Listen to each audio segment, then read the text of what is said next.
Wendy Williams breaks silence. They tried to kill me. They said she was crazy.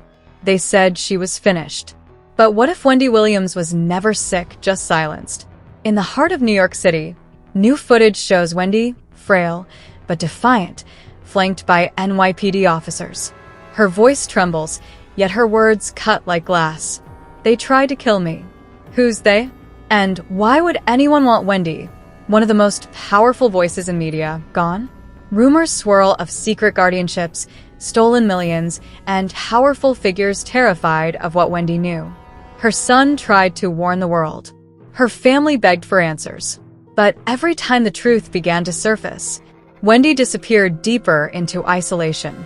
The question is, was it really illness that took Wendy down?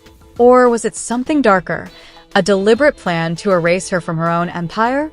She once exposed Diddy, called out the industry's biggest names, and laughed in the face of Hollywood's elite. Now, those same names are whispering behind closed doors, terrified that Wendy is talking again. Because if what she's saying is true, it's not just a story of fame and downfall. It's a story of control, power, and survival. I know exactly who did this to me. This isn't the end of Wendy Williams. This is the beginning of her revenge. They said Wendy Williams was sick. They said she was gone, lost to dementia, drugs, and her own demons. But what if that was the plan all along? Because today, the woman who once ruled daytime television is whispering again. And her message is shaking the industry to its core. They tried to kill me. Once upon a time, Wendy Williams was daytime TV. She didn't just host, she ruled. Her pink chair became a throne, and her voice, sharp, fearless, unfiltered, was gospel to millions.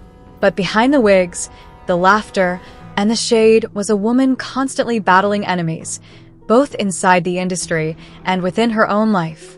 Wendy had something no one else dared to have, a mouth that couldn't be bought. She called out powerful men, exposed secrets, and spoke the unspeakable, from the darkest rumors about Diddy to the hidden politics of Hollywood royalty. And for years, it made her untouchable until suddenly, she wasn't. By 2021, whispers turned into headlines. Wendy's health was declining. She couldn't walk, couldn't talk, and needed help. Then came the biggest twist of all. She was placed under a court-appointed guardianship. Her money, her freedom, even her voice, taken. To the public, it looked like a sad story of a fallen icon. But behind closed doors, something darker was brewing. Was Wendy truly unwell, or being controlled? Enter Sabrina Moresi, Wendy's court-appointed guardian. At first, she was painted as a savior, the woman who would protect Wendy from herself. But soon, fans began asking, protect her or profit from her? According to sources close to the family, everything changed the moment Sabrina took over. Wendy stopped communicating freely. Her son, Kevin Hunter Jr., claimed he was cut off. Family visits? Denied. Bank access? Frozen. I'm afraid that she could die. I feel like her guardian has not done a good job at protecting my mom. Then came the bombshell. Sabrina allegedly told the world that Wendy was permanently incapacitated. But only weeks earlier, fans had spotted Wendy in New Jersey, walking, laughing, shopping at a holistic store. She even took photos with fans. No wheelchair, no slurred speech, no trace of the so-called incapacity. So, how does a woman go from healing to hopeless in a matter of days? Maybe someone wanted Wendy to look broken, because a silenced woman can't speak her truth. Rumors exploded online. Was Wendy being drugged? Her son said doctors told them her condition was alcohol-induced, yet, somehow, alcohol kept appearing under Sabrina's watch. Wendy herself accused her guardian of stealing from her. Her words, trembling but fierce. I've got so much money. I want it for my son. But every time she spoke up, her interviews were rescheduled. Her footage was lost. Someone was making sure her story stayed buried. Meanwhile, comparisons to Britney Spears flooded social media. Fans remembered how Britney was medicated, silenced, controlled under a conservatorship. And now, another woman, another pop culture icon, was trapped in a similar cage. They made me take lithium. They told me I couldn't speak. Sound familiar? Because Wendy wasn't the only one they wanted quiet. She was just the next one on the list. Before the wigs and talk show fame, Wendy was a radio shock jock with one fatal habit: telling the truth. And that truth got her enemies. The biggest one? Sean Diddy Combs. Years ago, Wendy dropped a bomb on air, claiming she had received photos of Diddy in a compromising position with another man. Within days, she was fired. Puff told Hot 97 if they didn't get rid of Wendy, he'd cut them off from all music. From that moment, Diddy made sure Wendy was blacklisted. He even allegedly sent his group Total to confront her outside the station. Wendy recalled, "They were waiting for me downstairs, 3 of them, ready to fight." She survived the ambush. But in doing so, she made herself an industry enemy, one that powerful men would never forget. And as Diddy's empire grew, Wendy's warnings grew louder. She questioned his scandals, his club shooting, his relationship with Cassie. She called out what others were too afraid to name. Puffy treated her like a possession, not a partner. Then, when Diddy appeared on her show years later, the tension was palpable. He smiled, but his words carried a chill. "As the mother of a 16-year-old son, you represent a lot."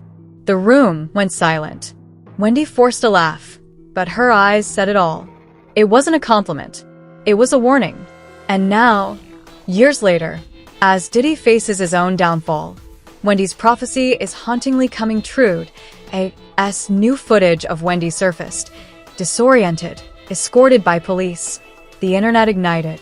This isn't illness. This is captivity. Wendy was right about everyone, and now they're punishing her for it. Fans began to piece together the puzzle. Why did Wells Fargo freeze her accounts? Why were her family barred from visiting?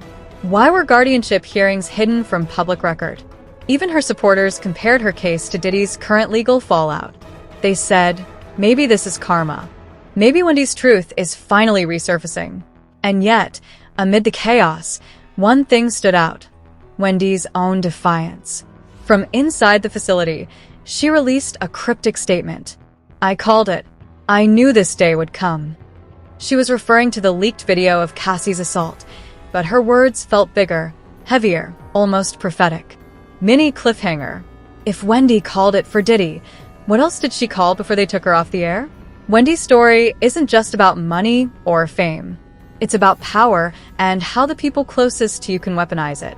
Her son, Kevin Jr., tried to be her anchor. But to the court, he was painted as greedy, a young man after his mother's fortune. In reality, he was the only one begging for her freedom. As long as she's surrounded by yes people, she's not getting better. Isolation, manipulation, gaslighting, the perfect cocktail for control. And when a woman who once spoke for a living suddenly can't speak for herself, that's psychological warfare. But what drives it? Jealousy? Revenge? Fear of exposure? Industry insiders whisper that Wendy had a secret list: names, dates, files. Things she planned to expose once her talk show ended. And then her show never returned. Maybe they didn't just want her off TV. Maybe they wanted her erased entirely. Then came the clip that broke the internet. New York, 2024. Wendy Williams, flanked by NYPD officers. A camera catches her turning to reporters, her voice trembling but defiant. "They tried to kill me. The world froze." Was it a metaphor? Or was Wendy speaking literally? In that moment, everything shifted.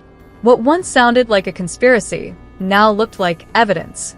Fans revisited old footage, her trembling hands, her sudden health collapse, her repeated phrase, "I just need help." Help from what, Wendy? Or from who? Because when powerful people control your narrative, your truth becomes a threat. And for the first time in years, Wendy's truth had slipped out unfiltered. But could she survive long enough to finish the story? Wendy Williams isn't just a celebrity. She's a cautionary tale, a reminder that fame can buy everything except control over your own life. She's still under guardianship, still fighting. But that spark, that defiant New York fire, is alive. Because every time someone whispers she's done, Wendy whispers back, "Watch me." If what Wendy says is true, it means one of the most powerful media empires in America conspired to silence her through manipulation, medication, and isolation. And if it isn't true, then it means we all watched a woman's mental collapse and turned it into entertainment. Either way, nobody walks away innocent. So, ask yourself, was Wendy Williams the villain they painted, or the victim of an empire afraid of her truth? So, after everything we've uncovered, the guardianship, the silence, the missing money, and Wendy's haunting words, one question remains. Was Wendy Williams truly a victim of illness, or of a calculated system built to destroy anyone who dares to speak the truth? Because if Wendy's claims are real, this isn't just about her. It's about every celebrity who vanished after crossing the wrong people. Do you think this was just mental health, or a full-blown Hollywood cover-up to shut Wendy down forever? Drop your thoughts in the comments, because this conversation needs to go viral. Hit that like button if you believe Wendy deserves justice. Subscribe if you're ready for the truth they don't want you to hear. And trust me, the next story we're uncovering, it makes Wendy's case look like the calm before the storm. They thought I wouldn't speak again, but I'm still here.